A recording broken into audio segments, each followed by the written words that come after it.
हरि ओम तत्सत्। श्रीमते रामचंद्राय नमः।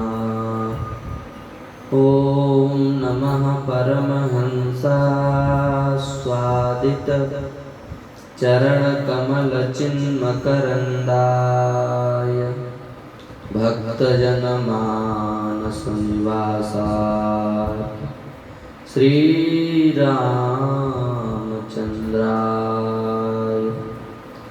वागीशायस्य वदने श्रीलक्ष्मीर्यस्य च वक्षसि यस्यास्ते हृदये संवेद तं नृसिंहमहं भजे। वाञ्छाकल्पतरुभ्यश्च कृपा सिन्धुभ्य एव च पतितानां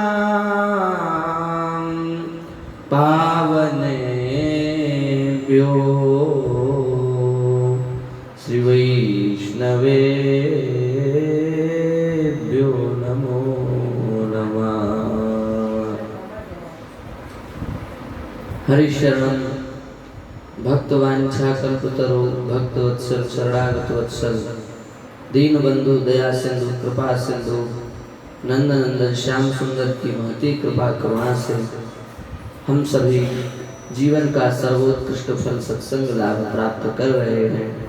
यह श्री ठाकुर जी की हम सबसे ऊपर विशेष कृपा है। हम सबको भगवान की इस कृपा का सतत सर्वदा निरंतर अवच्छिन्न धारा के समान निरंतर भगवान की कृपा का हम सबको अनुभव करना चाहिए। भगवान की कृपा नहीं होती तो सत्संग सुलभ नहीं होता, और भगवान की कृपा नहीं होती तो धाम की भी प्राप्ति नहीं होती। यह धाम की प्राप्ति हो रही है, यह सत्संग की प्राप्ति हो रही है, यह भगवान की कृपा का ही परिणाम है। और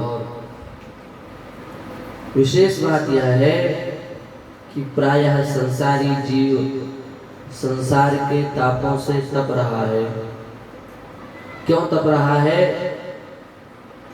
क्योंकि जिस वस्तु को वह प्राप्त करना चाहता है वह वस्तु उसी समय पर प्राप्त नहीं होती, असमय में प्राप्त होती है अथवा प्राप्त ही नहीं होती। तो जिस वस्तु की प्राप्ति के लिए उसने इतना यत्न किया, उसने इतना परिश्रम किया, वह वस्तु जब प्राप्त नहीं होती तब तपना स्वाभाविक है। व्यक्ति को जलन होगी, यह बात स्वाभाविक है, निसर्ग सिद्ध है, इसमें किसी भी प्रकार का शंका कलंक पंकावकाश नहीं है।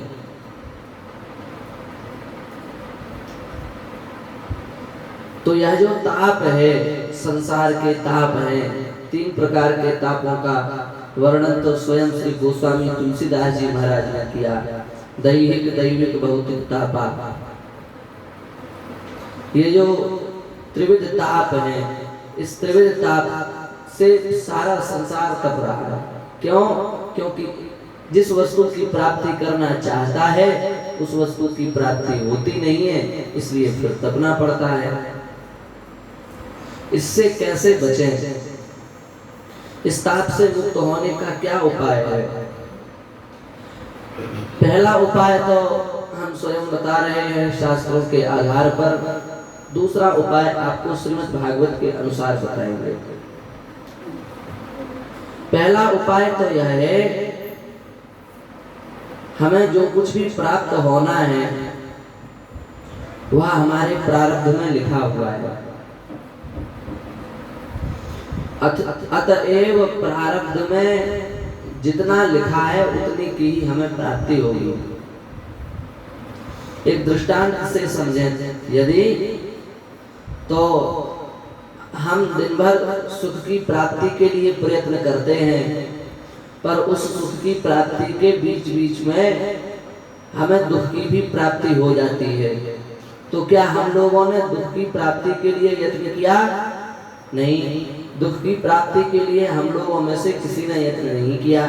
हम लोगों ने तो सुख की प्राप्ति के लिए यत्न किया था, पर सुख की प्राप्ति के लिए यत्न करने के बाद भी हमें दुख की प्राप्ति स्वयं हो जाती है, अपने आप हो जाती है, बिना चाहे हो जाती है।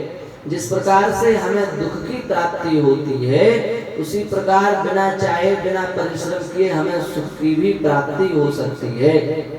अतएव सुख की प्राप्ति के लिए जो हम दिन भर कर्म करते हैं और फिर जब सुख की प्राप्ति नहीं होती तो जो तपते हैं, इसका मूल कारण यही है।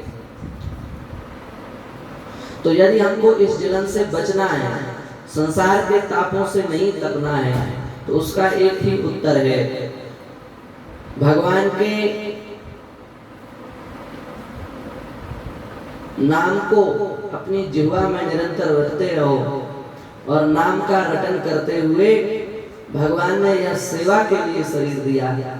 जैसी सेवा हमें भगवान की कृपा से प्राप्त हुई, उस सेवा में निरंतर लगे रहो।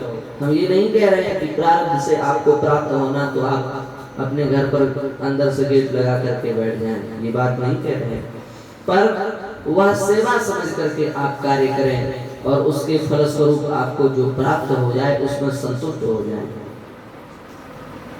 पर एक लालच जो कर्म में प्रवृत्त कराती है, उससे नाश होता है। इसलिए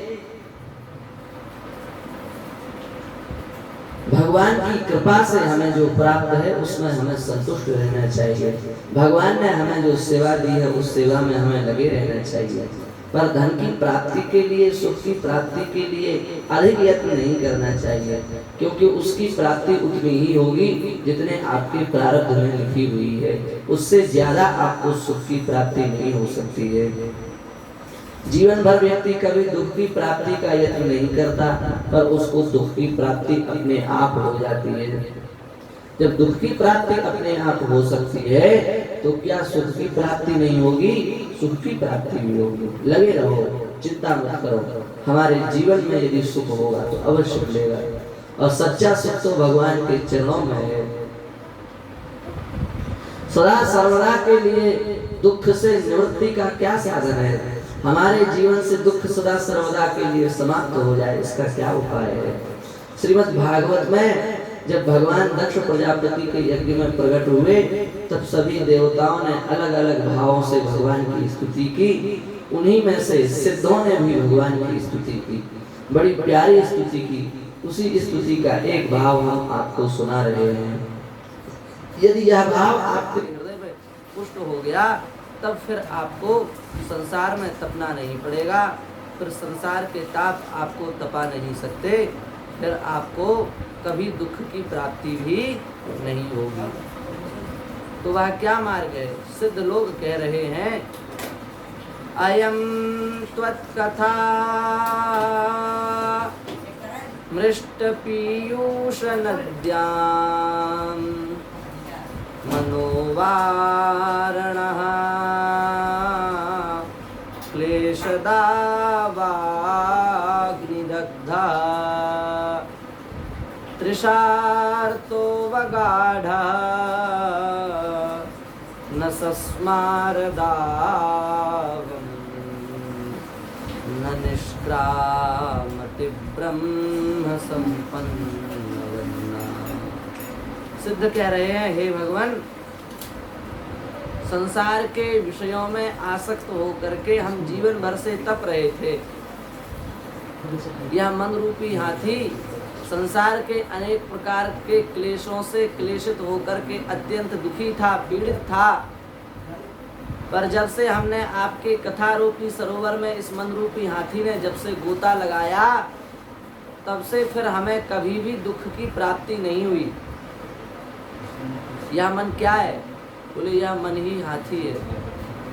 और यह जो मन रूपी हाथी है, इस मन रूपी हाथी को जब हम भगवान की कथा रूपी सरोवर में गोता लगा देते हैं, तब फिर संसार के किसी भी प्रकार के क्लेश से हमारा जीवन क्लेशित नहीं हो सकता, क्लिष्ट नहीं हो सकता। यह है सर्वथा दुख के अभाव का उपाय। यदि आप किसी भी प्रकार के दुख से पीड़ित हैं, आप ईमानदारी से भगवान की कथा का आश्रय लेते हैं, भगवान के नाम रूप लीला धाम का आश्रय लेते हैं, तो निश्चित ही वह दिन दूर नहीं है जब आपके जीवन के समस्त प्रकार के क्लेश समाप्त हो जाएंगे और आपके जीवन में प्रिया प्रियतम के आनंद का प्रकाश छा जाएगा और आप उस प्रकाश में उन्मत्त हो जाएंगे। फिर आपको संसार में किसी भी प्रकार के कष्ट की अथवा किसी भी प्रकार के संसार के पीड़ा का अनुभव आपको फिर कभी जीवन में होगा नहीं हो सकता। इसलिए लोग बात मानने के लिए राजी नहीं है। इस बात को कहने में भी लोगों को अनेक प्रकार के संदेह होंगे, पर सच्चाई यही है और सच्चाई व्यक्ति के अनुभव में एक न एक दिन आती भी है। आप प्रयास करेंगे, आप अपने जीवन में समझने का प्रयास करेंगे तो